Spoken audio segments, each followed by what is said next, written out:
আমার কথা প্রিয় হলো কি দর্শক, আসসালামু যে আলাইকুম। আমি ওনারা একজন একটি মনোরোগ বিশেষজ্ঞ উদ্দেশ্যকে হিসাবে সামনে রেখে সমাজে মানুষের মানসিক স্বাস্থ্য, পারিবারিক সম্পর্ক ও আবেগীয় জটিলতা নিয়ে নিয়মিত কাজ করি। আজকে আমি যে বিষয়ে কথা বলবো তা একটি সাম্প্রতিক প্রস্তাবনার প্রেক্ষিতে, যেটি বৈবাহিক ধর্ষণকে অপরাধ হিসাবে গণ্য করার দাবি করেছে। প্রথমেই বলি, এই প্রস্তাবনার পিছনে যে উদ্দেশ্য তা হয়তো নারীর সুরক্ষা, কিন্তু বাস্তবে এটি মানসিক ও পারিবারিক জীবনে ভয়ঙ্কর ক্ষতির কারণ হতে পারে। বৈবাহিক সম্পর্ক মানে শুধু শরীর নয়, এর সঙ্গে জড়িত বিশ্বাস, আবেগ, দায়িত্ববোধ ও মানসিক বোঝাপড়া। এই সম্পর্ক যদি ভয়ের ভিত্তিতে গড়ে ওঠে, যেখানে একজন স্বামী তার স্ত্রীকে শোয়ার আগেই আইন বই খুলে দেখে, তাহলে সে সম্পর্ক আর দাম্পত্য থাকে না, তা হয় আইনি চুক্তি। আমার অভিজ্ঞতায় বহু নারী পুরুষ হতাশা, অবসাদ, দাম্পত্য কলহ নিয়ে চিকিৎসা নিতে আসেন।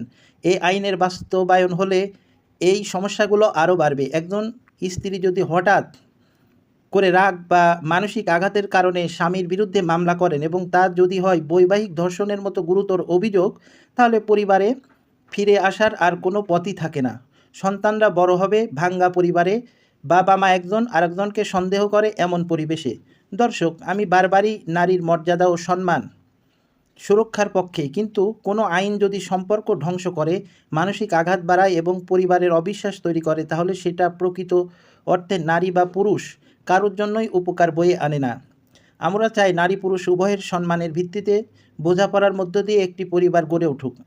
আইন হোক সহায়ক, ধ্বংসাত্মক নয়।